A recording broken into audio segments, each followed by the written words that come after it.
Hello and welcome to a new series of Oh God, please don't make me do it again, never mind the Buzzcocks.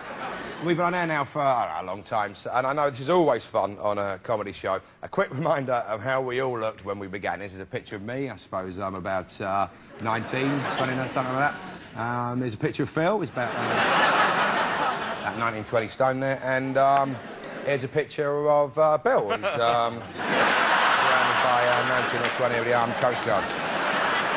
Bill's first guest is a multi-platinum selling singer and songwriter. It's Katie Melua. There are 6 billion people in the world. Over the last year, Katie's done a lot of work for charity, including actually walking on fire.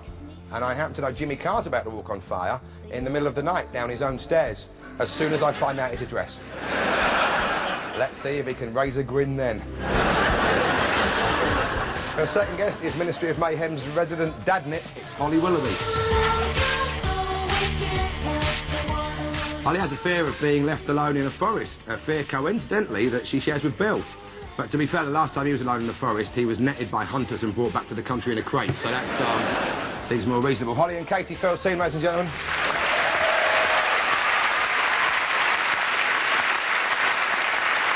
Bill's first guest used to be one half of Savage Garden, now a successful solo artist. It's Antipodean ballad bandit Darren Hayes.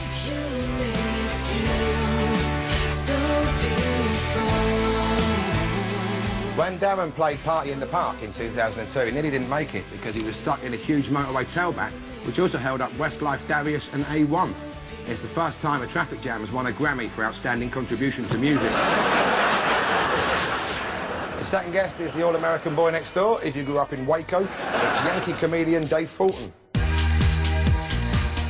Dave once typed the phrase George Bush jokes into Google and got 1.7 million hits. If you type Patrick Kilty jokes into Google, you don't get any hits. But if you meet him in the street, have as many as you like. Tell him Lamar sent you. Dave and Darren, Bill C, ladies and gentlemen.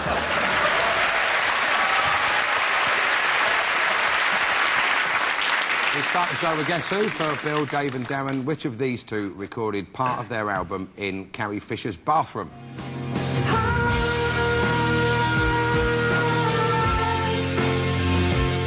Was it James? If he were a liquid, he'd be drippy off a toilet brush blunt.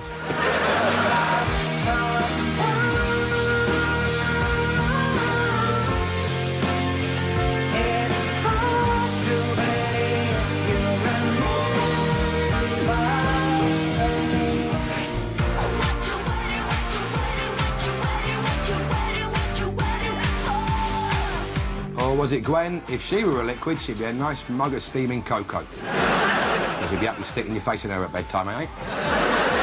To farm.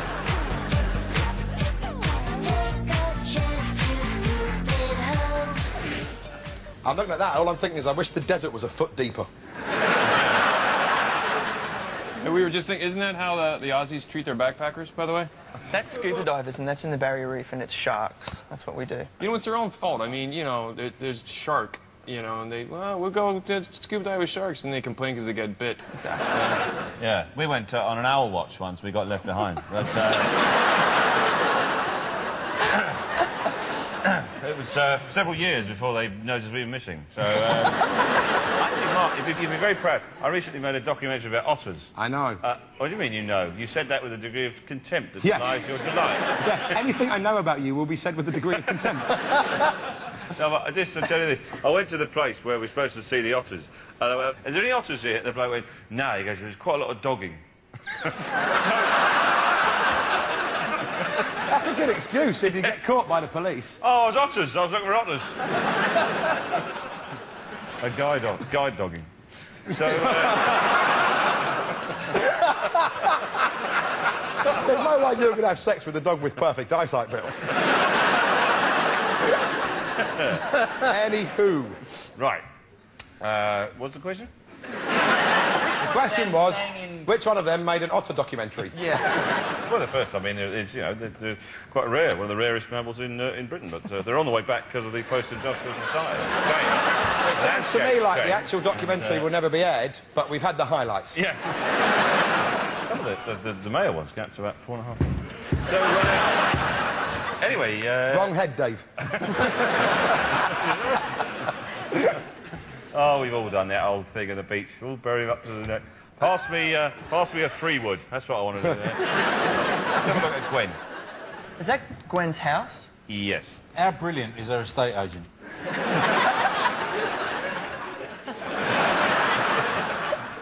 Yeah, but you got to see the back door. I know I would. So look, there's a pig in here as well, isn't it? Oh, you see? Oh. Oh, you found the orders for Otter Watch. Pig's looking at me going, are you Rebecca Lewis? Because, yeah, is there any chance you could, you know... You know, I was thinking if Rebecca Lewis had met Craig David, that whole song would have taken place on one day. Right. Just is sprawled in a hedge. Right. And she seems to have twizzled herself into a swastika shape for some reason. I don't think anyone's ever used the word twizzled and swastika in one sentence before.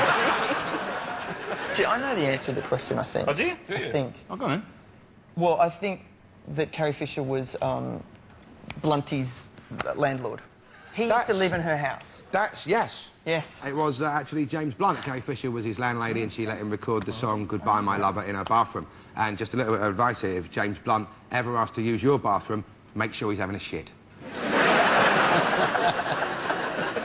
When he was in the army, James Blunt was one of the men responsible for guarding the Queen Mother's coffin at a funeral. And to this day, he's still haunted by the sound of muffled scratching and pleading. Phil, Kate and Holly, which one of these two was responsible for killing a lake full of fish? Arnold Lane had a strange hobby. Was it the highlights of Live 8, if you count mustard gas as the highlight of World War I? It's Pink, Free with the Independent Floyd. They shoot him I climbed the highest mountain, once or twice, but who's counting? But nothing compares to this blue and yellow, purple hill. Or was it Eminem's astonishingly average backing rappers, one of whom wears a shower cap and Wellingtons and endlessly talks about fornicating with his very own mother? D12.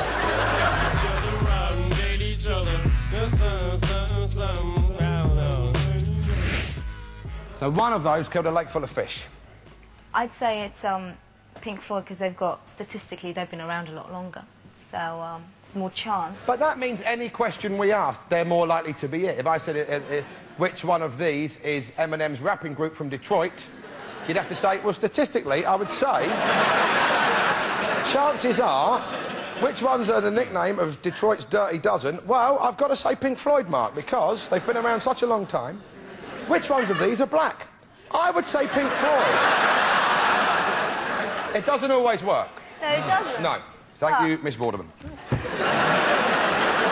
Actually, I reckon it could have been D12 taking part in a pilot for an MTV show called Pimp My Lake. You line it with fur, pull all the fish out, fill it with brandy and prostitutes, wallop. A lovely customised lake.